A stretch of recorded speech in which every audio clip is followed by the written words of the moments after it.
At the previous level, we saw how exhaustion opens the mind to beliefs it once resisted.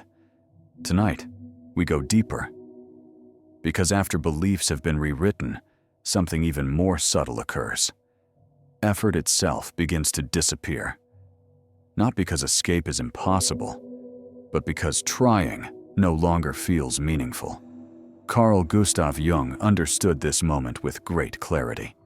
He knew that will does not collapse because it is defeated, but because it loses its inner foundation. When a new belief has settled into the unconscious, it no longer needs to command. It quietly redefines the value of action. Jung wrote, "Until you make the unconscious conscious, it will direct your life, and you will call it fate." Once the unconscious has rewritten the story, effort does not vanish. It changes direction. Instead of moving outward to transform reality, it turns inward to adapt. This is the most painful paradox. You do not feel restrained. You feel tired of struggling. Each time you consider leaving, changing, or questioning again, the mind does not respond with fear, but with emptiness. There is no longer a sense of why try. Jung called this state a withdrawal of libido, psychological energy. He wrote, "The libido withdraws into the unconscious. When energy pulls back, action loses its fuel. It no longer feels worth the cost." This is not laziness. It is not weakness. It is a restructuring of meaning. Jung drew a sharp distinction between cannot and no longer matters. When a new belief system stabilizes, it deflates old motivations. Effort begins to look naive. Hope begins to feel vague. And because the psyche seeks balance, it chooses stillness. Jung wrote, "The psyche seeks equilibrium. When movement demands energy without promising meaning, equilibrium is achieved through immobility. Here, the loss of effort does not arrive as failure. It arrives as logic. You do not say, 'I give up.' You say, 'It's not worth it.'" Jung warned of identification when he wrote, "Identification with the object is the greatest obstacle to individuation. When we identify with the belief that effort is meaningless, willpower itself becomes foreign. And when will becomes foreign, inner freedom shrinks. Silently." But Jung did not end with diagnosis. He offered a very quiet exit. Not by forcing effort to return, but by restoring meaning. He wrote, "One does not become enlightened by imagining figures of light, but by making the darkness conscious." The darkness here is the emptiness of motivation. When it is seen as a consequence, not an essence, it loses its absolute authority. Tonight, there is no need to try. Trying when meaning has withdrawn only deepens exhaustion. The only thing needed is a recognition. If effort is disappearing, it may not be because you lack capacity, but because the inner story has changed. That recognition does not create action immediately, but it preserves a seed that when meaning is restored, through real rest, through safe comparison, through regained inner order, effort will return on its own, without force. For Jung, this is the natural order of the soul. Meaning comes before effort. And sometimes, the bravest act is not to try a little harder, but to wait until meaning has space to return. And when effort has run dry because meaning has withdrawn, when trying no longer promises any inner reward, a more subtle mechanism begins to operate. Control no longer needs to tighten. It only needs to become unpredictable. Control does not require constant punishment. In fact, consistency is unnecessary. What shapes the mind far more effectively is unpredictability. At times, you are rewarded. At times, you are ignored. At times, you are punished, without any clear reason. Carl Gustav Jung understood that the human psyche is a machine that searches for order. It needs rhythm, rules, a link between action and consequence. When that link is severed, consciousness loses its footing. Jung wrote, "The psyche seeks equilibrium. The psyche seeks balance before it seeks truth. But unpredictability makes balance impossible. The mind searches for patterns and finds none. And when there are no patterns, there can be no strategy. Without strategy, effort becomes meaningless. You do not know what will earn reward, nor what will lead to neglect. And so, instead of acting, the psyche contracts. The danger is that unpredictability does not need malice. It does not need threats or shouting. It only needs interruption." Jung warned of the power of unnamed forces when he wrote, "The greatest danger to the psyche is the lack of consciousness." When cause and effect are blurred, consciousness does not know where to push back, and when it does not know where to push back, it turns against itself. Here, control does not say, "You are wrong." It makes you doubt your own ability to read reality. At times, everything feels warm.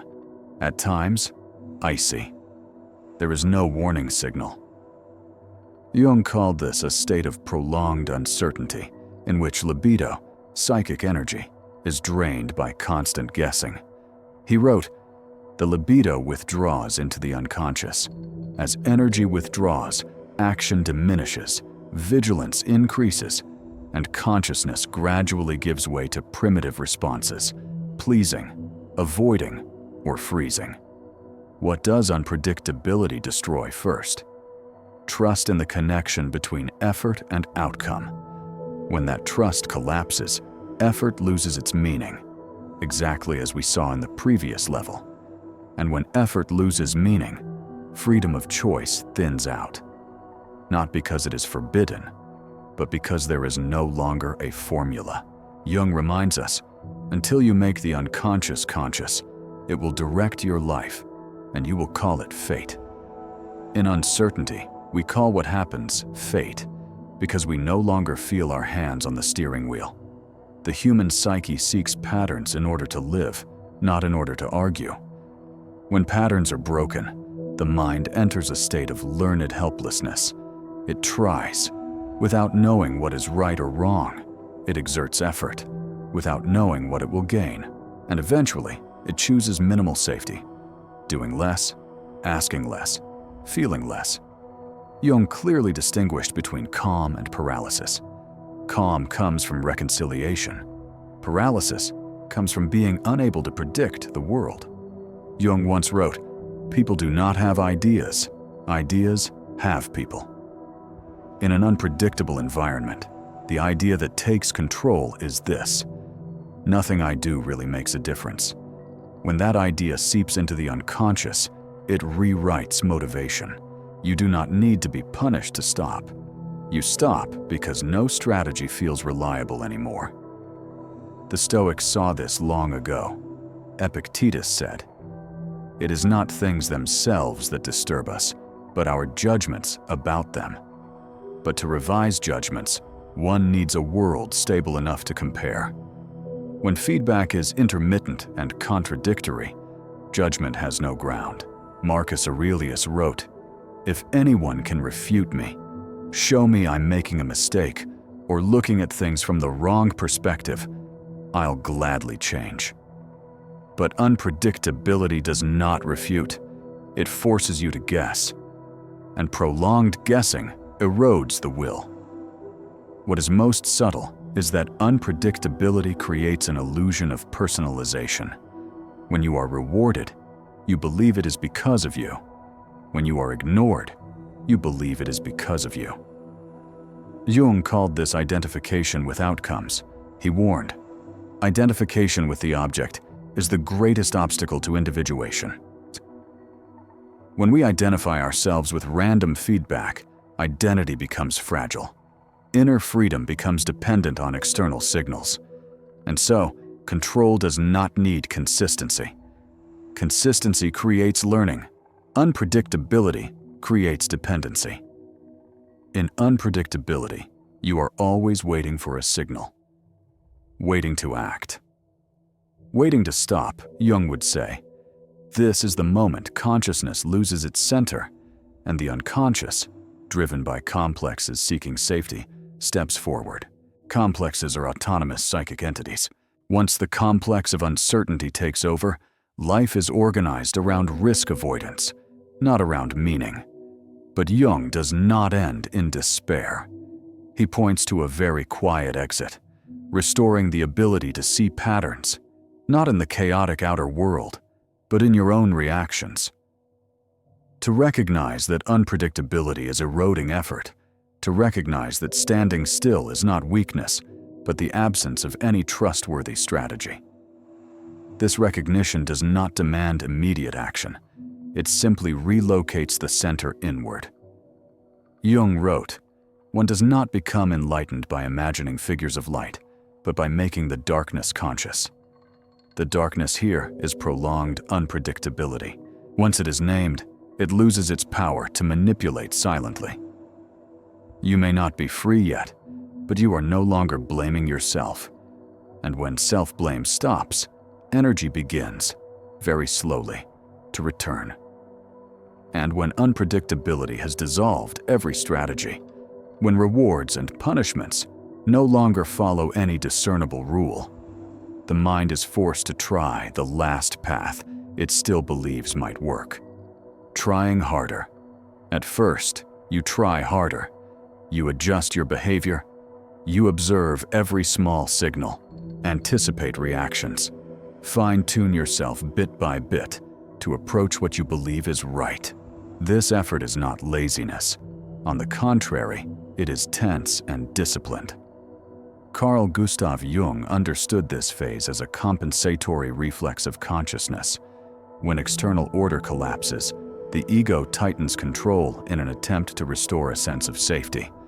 But then, the results remain random. Sometimes you are rewarded. Sometimes you are ignored. Sometimes you are even punished, with no clear reason. Effort no longer produces a reliable outcome. Jung wrote, "The psyche seeks equilibrium. The psyche seeks balance by linking action to consequence. When that link is severed, equilibrium becomes impossible, and effort, no matter how sincere, loses its ground." The Stoics warned very early about this breaking point of the will. Epictetus reminded us. It is not things themselves that disturb us, but our judgments about them. But to correct judgment, the world must be stable enough to learn from. When action is disconnected from consequence, learning turns into guesswork, and prolonged guesswork erodes the will, not suddenly, but gradually. This weakening happens quietly.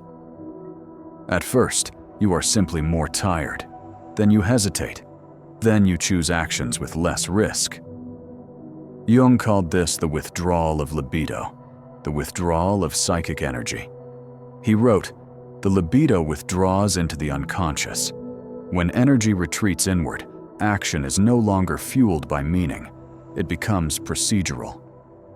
You still act, but you act to avoid consequences, not to move toward anything." At this moment, the inner question changes its tone. The mind stops asking, "What should I do?" A question that assumes there is something worth doing, and it begins asking, "What's the point?" This new question does not demand a plan. It gnaws at meaning itself. Jung warned, "People do not have ideas. Ideas have people." When the idea, "trying doesn't matter anyway," repeats long enough, it takes over. It needs no proof. Exhaustion confirms it. Marcus Aurelius wrote, "If you are distressed by anything external, the pain is not due to the thing itself, but to your estimate of it. But when feedback is random, that estimate has no ground on which to be corrected." Without a stable standard, the will does not know where to invest. And when it does not know where to invest, it reduces investment, not out of fear, but out of futility. Jung saw this paradox clearly. The will does not die because it is defeated, but because it is drained of meaning, he wrote. Until you make the unconscious conscious, it will direct your life, and you will call it fate. In this state, we call unpredictability reality. We call letting go maturity. We call exhaustion personality. These reasonable names allow the process to continue unquestioned. The subtlety is this: early effort masks later weakening. Outwardly, you still appear to be trying. Inwardly, belief in effort is withdrawing. Jung distinguished sharply between activity and will. Activity can persist long after the will is tired.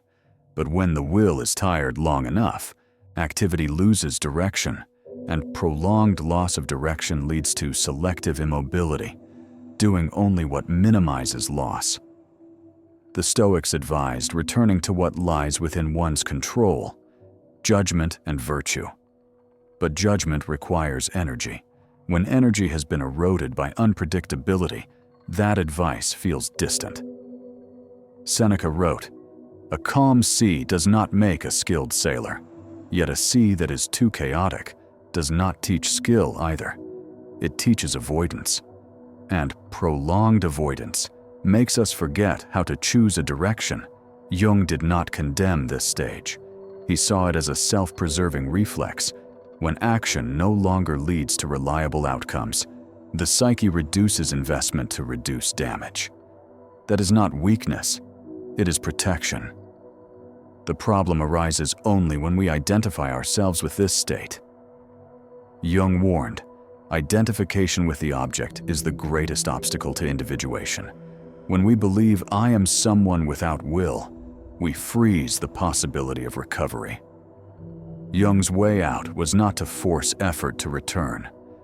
He invited a quieter movement, recognition of the mechanism. Recognizing that the will weakens because action has been separated from consequence, not because you are inadequate.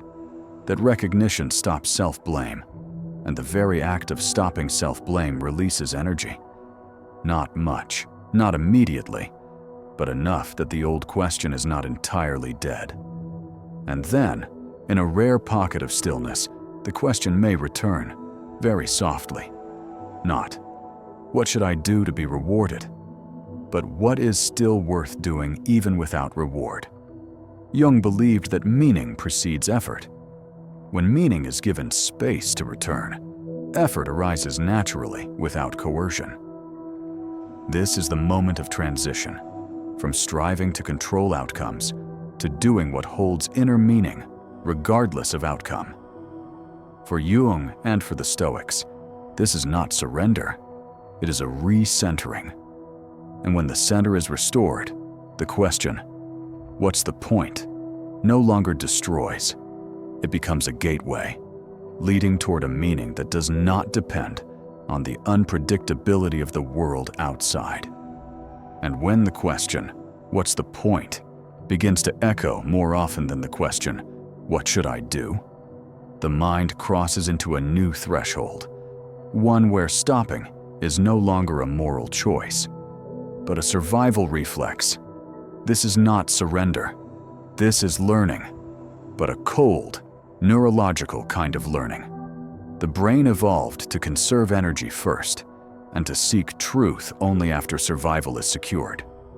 When repeated efforts lead nowhere, when actions no longer connect to outcomes, the mind draws conclusions that are harsh but logical.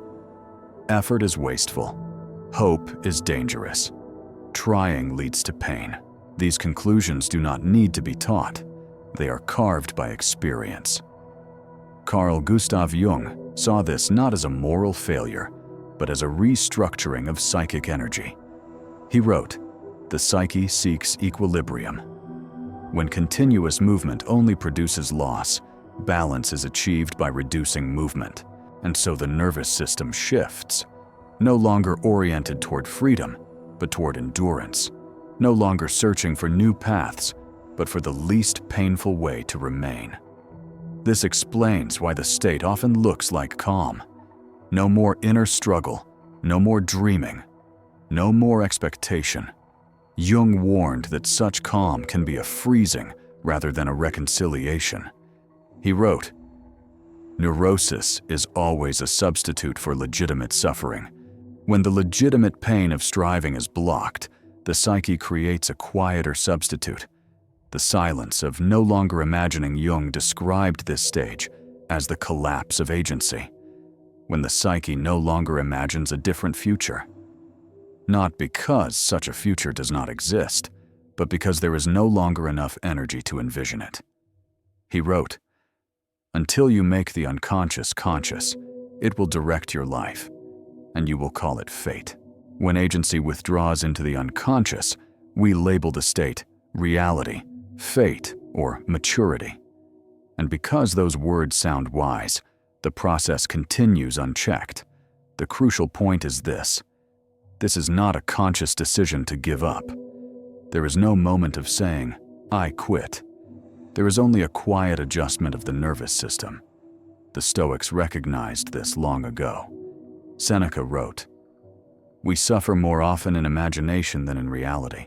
But when imagination itself is cut off, when the capacity to picture a different future collapses, suffering no longer comes from imagining the worst. It comes from the shrinking of possibility. You do not believe things will be bad. You believe they will be the same." Marcus Aurelius reminded us, if you are distressed by anything external, the pain is not due to the thing itself, but to your estimate of it. But to revise an estimate, one needs a horizon for comparison. When that horizon collapses, judgment freezes. And when judgment freezes, willpower has nowhere to place its bets. Jung called this the withdrawal of libido, psychic energy directed toward the world. He wrote, "The libido withdraws into the unconscious. In this state, endurance is rewarded, not with pleasure, but with the absence of punishment. And because the nervous system prioritizes avoiding pain over seeking joy, endurance becomes the optimal strategy." Jung warned of the danger of identification here. Identification with the object is the greatest obstacle to individuation. When a person identifies with the role of the one who endures, identity hardens. Individuation, becoming oneself, is postponed indefinitely. What makes this especially subtle is that society often praises this state. We call it patience, we call it maturity, we call it realism. But Jung sharply distinguished meaningful endurance from endurance born of lost imagination. The latter is a sign of a psyche that has stopped initiating. He wrote, "One does not become enlightened by imagining figures of light, but by making the darkness conscious." The darkness here is not suffering. It is the paralysis of imagination. Jung's way out is not, try to hope again. Hope, at this stage, is too costly. The way out is recognition, to recognize that the nervous system has chosen endurance as a form of self-protection. To recognize that the inability to imagine a different future is a state, not an essence. To recognize that present endurance is the result of learning in an unreliable environment, not a measure of your worth. This recognition does not demand action. It simply restores truth. Jung believed that agency cannot be forced back. It returns when the conditions for imagination are restored: genuine rest, minimal safety, and distance from unpredictable feedback. He wrote, "The unconscious is not just evil by nature, it is also the source of the highest good. Given time, the unconscious does more than keep you alive. It prepares the ground for the rebirth of meaning." So if you are here, where endurance feels more reasonable than freedom, remember this. This is not failure. This is a lesson learned by the nervous system in a world where effort no longer led to outcomes. And lessons learned can be updated, not by force, but by seeing them clearly, without self-blame, and without illusion. And when endurance has been learned as a survival strategy, when the nervous system has chosen immobility in order to reduce pain, the next shift happens very quietly. that state begins to be called by a more acceptable name: reality. From the outside, it looks like passivity. From the inside, it feels like clarity. You stop making plans, not because you lack imagination, but because plans once disappointed you. You stop resisting, not because you agree, but because resistance once made everything worse. You stop imagining other possibilities, not because they do not exist, but because imagining has become emotionally too expensive. Carl Gustav Jung understood this transformation with great precision. He knew that the psyche does not abandon hope out of weakness, but because it has learned that hope is not answered. He wrote, "The psyche seeks equilibrium." When constant movement produces no change, equilibrium is achieved by reducing movement, and so silence begins to feel effective. No questions, no pain, no expectation, no disappointment. Here, immobility feels safer than hope. Hope carries risk. Immobility minimizes loss.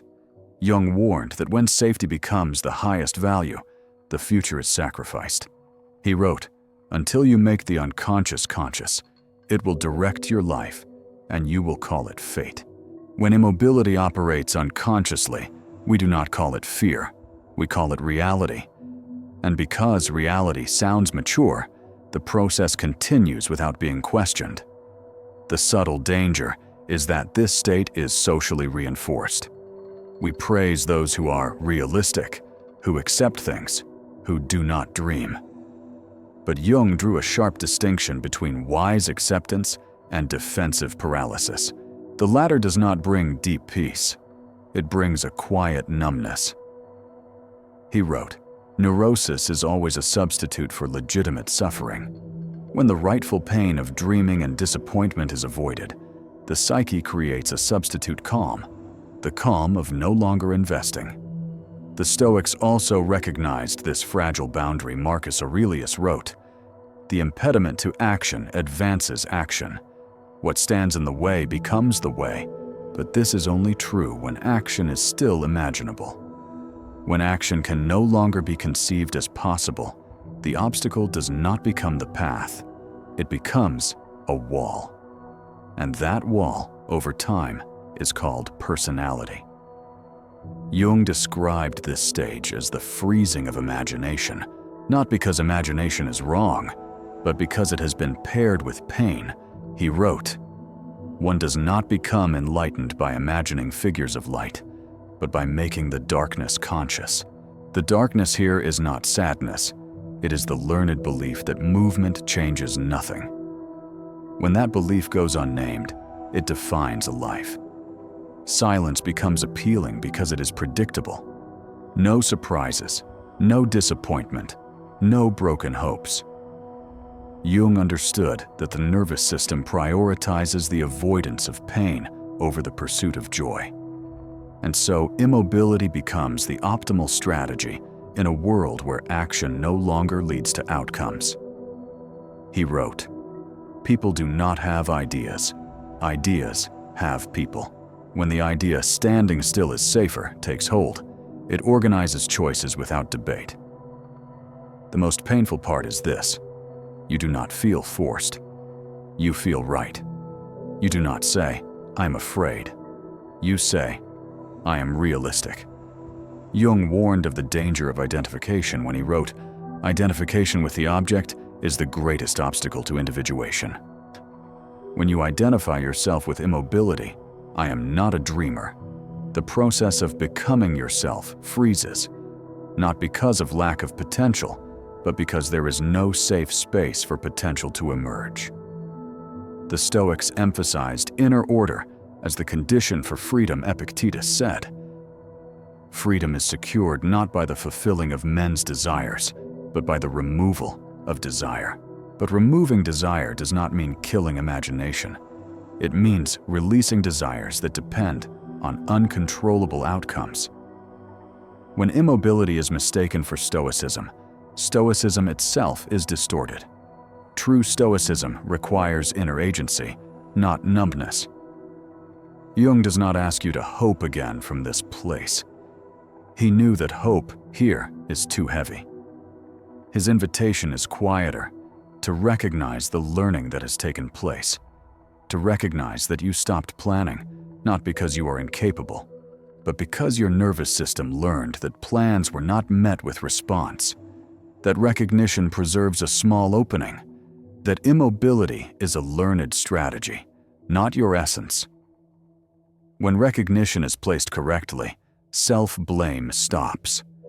And when self-blame stops, energy begins to return. Slowly, not enough to run, but enough to move, Jung believed that agency does not return through command, but through conditions, minimal safety, genuine rest, and a small experience that proves movement can matter.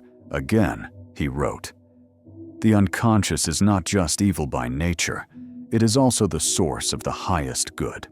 Given time, the unconscious does not only keep you alive, it nurtures the capacity to dream again. And when immobility has come to be called reality, when hope has been pushed aside as an unnecessary risk, something very quiet happens next. Even when an exit appears, the body no longer believes that stepping out is meant for it. Imagine a door that has been locked for years. Each time you approached it, it would not move. Each time you tried, your effort returned only disappointment. And then one day, the door opens. No sound, no ceremony, no warning, yet you do not walk through. Not because you are restrained, but because your body no longer expects freedom. Carl Gustav Jung understood this state with great clarity. He knew that the most dangerous imprisonment does not lie in circumstances, but in expectations that have been learned, Jung wrote. Until you make the unconscious conscious, it will direct your life and you will call it fate. When the unconscious has learned that movement brings nothing good, it prevents movement before consciousness even has time to intervene. This is what modern psychology calls learned helplessness. But Jung saw it more deeply, not merely as inhibited behavior, but as the depletion of imagination itself, the imagination of possibility. He wrote, "The psyche seeks equilibrium. When freedom has been repeatedly paired with pain, equilibrium is achieved by abandoning the expectation of freedom, not because freedom no longer exists, but because expecting it has become dangerous." The most painful part is this: there is no longer a feeling of being imprisoned. You do not feel confined. You feel fitting. The open door does not bring excitement. It brings confusion. Jung warned of this moment when he said, "People do not have ideas. Ideas have people. The idea that takes power here is simple and devastating. Going outside is not meant for me." And when that idea operates in the unconscious, it shapes the body's reflexes. The Stoics recognized something similar. Epictetus wrote, "No man is free who is not master of himself." But mastery cannot emerge when expectation itself has been destroyed. Marcus Aurelius reminded us, "The soul becomes dyed with the color of its thoughts." When thoughts repeat that leaving is pointless, the soul takes on the color of immobility.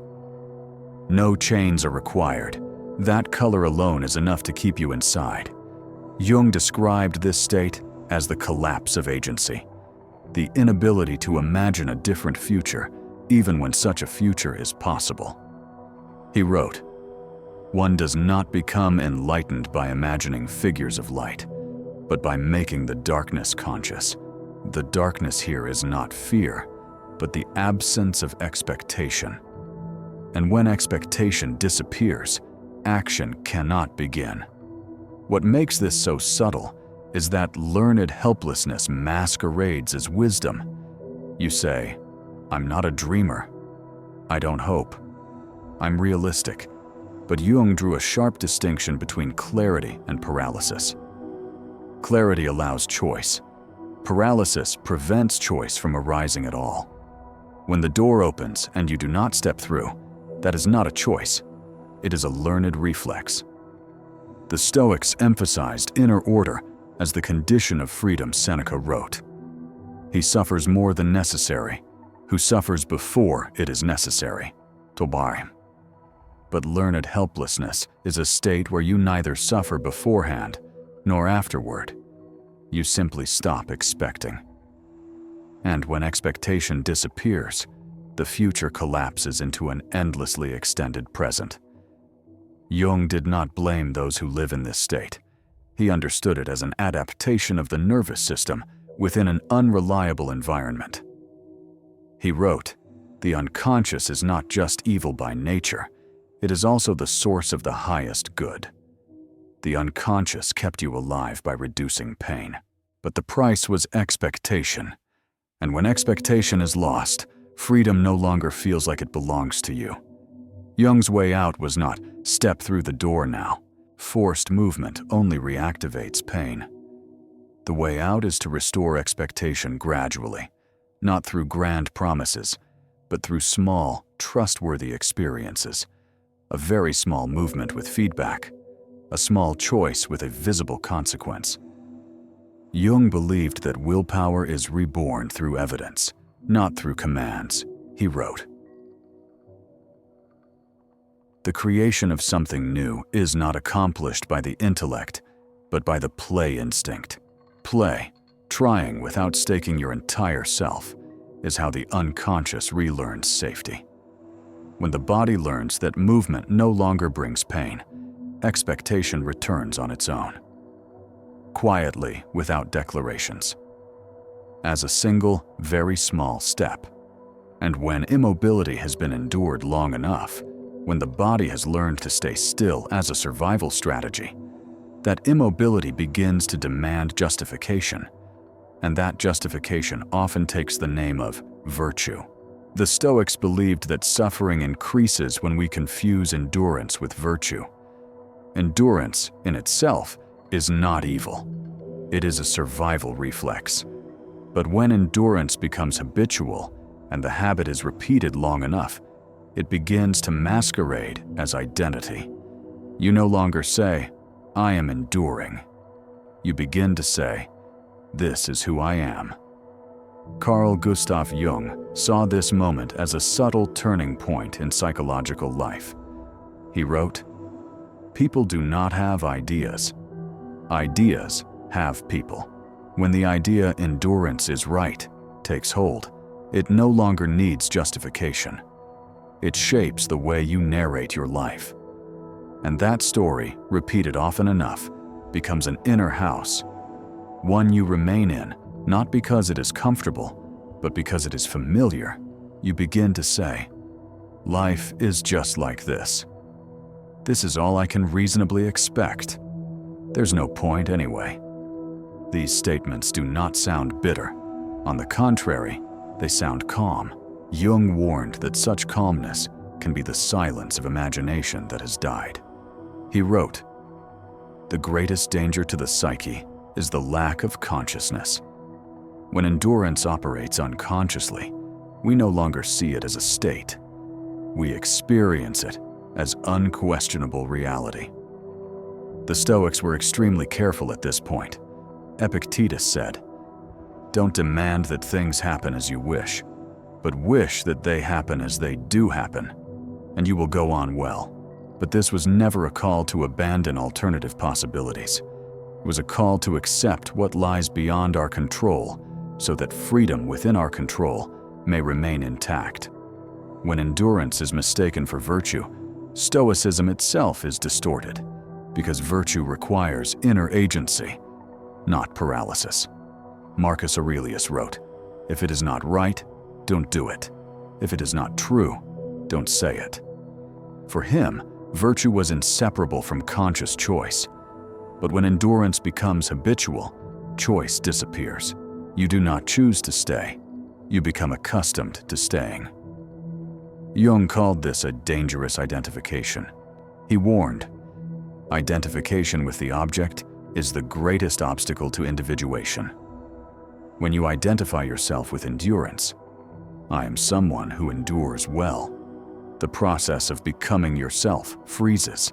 The most painful part is this: society often rewards this state. We admire those who can endure, who don't demand, who don't dream. But Jung drew a sharp distinction between meaningful endurance and endurance born of collapsed imagination.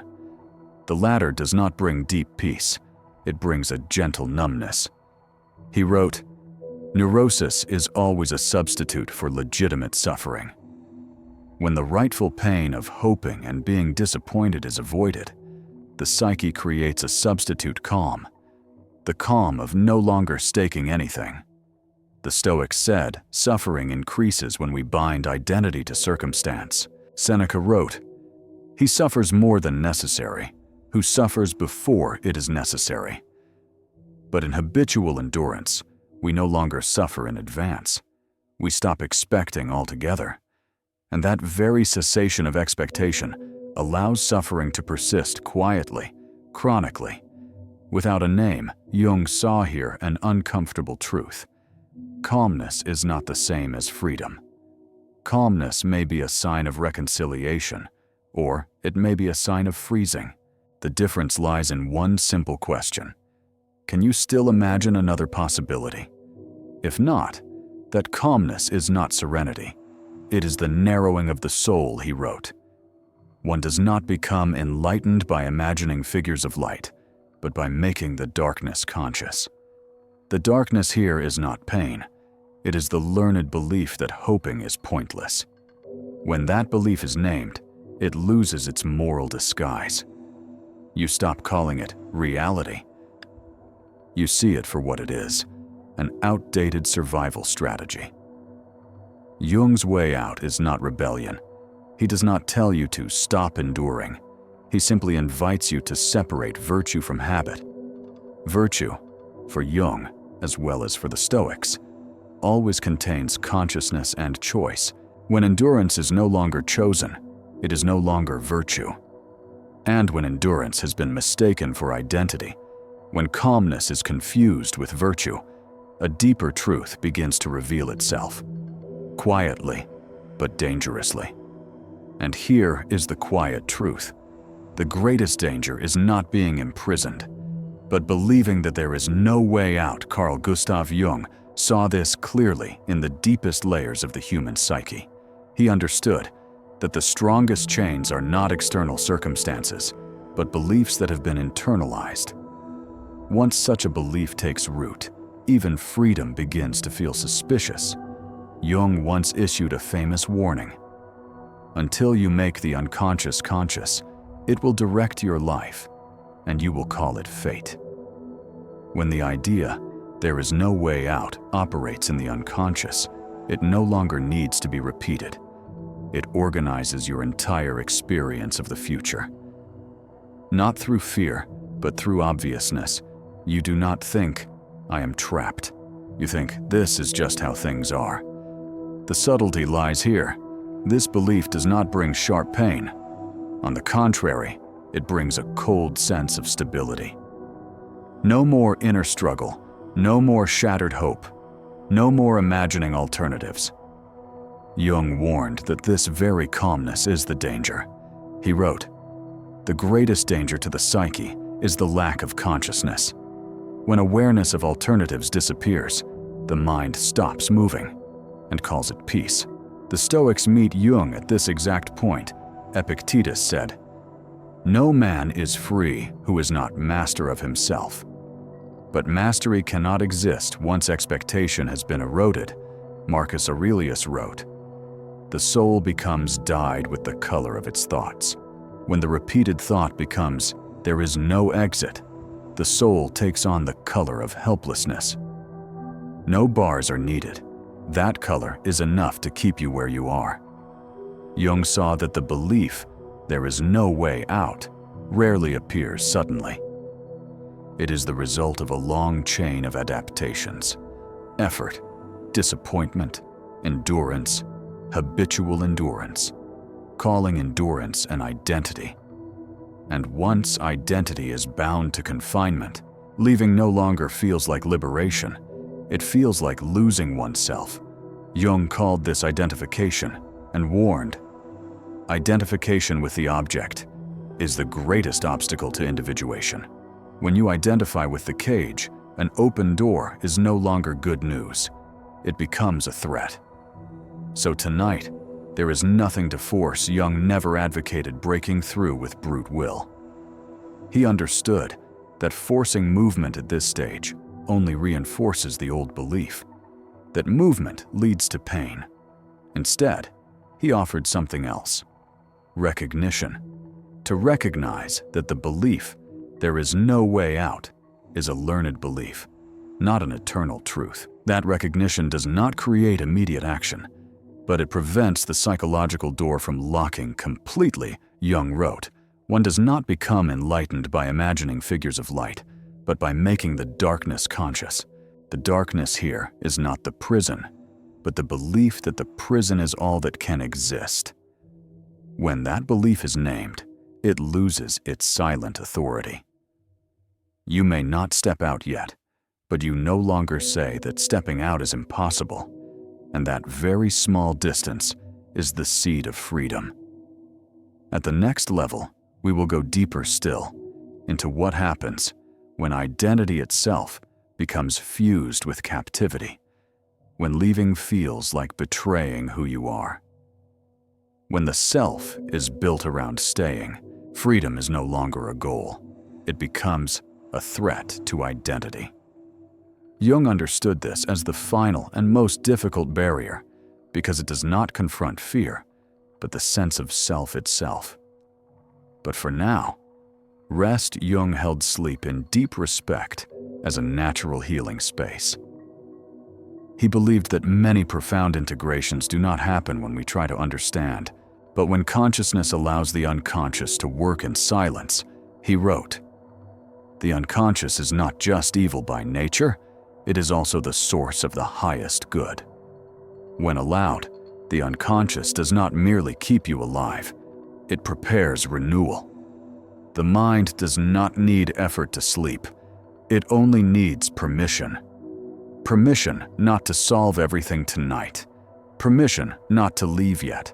Permission simply to rest, not as surrender, but as recovery. Because, as Jung understood deeply, freedom does not begin with a dramatic movement. It begins with a very quiet shift in belief, from "there is no way out" to "there may be one, even if I cannot see it yet." And for that shift to occur, the mind needs one thing first: to rest in safety. Sleep now. The world does not disappear when you close your eyes, and the exit, if it exists, does not require you to run. It only requires that you still believe you might be able to see it on another day.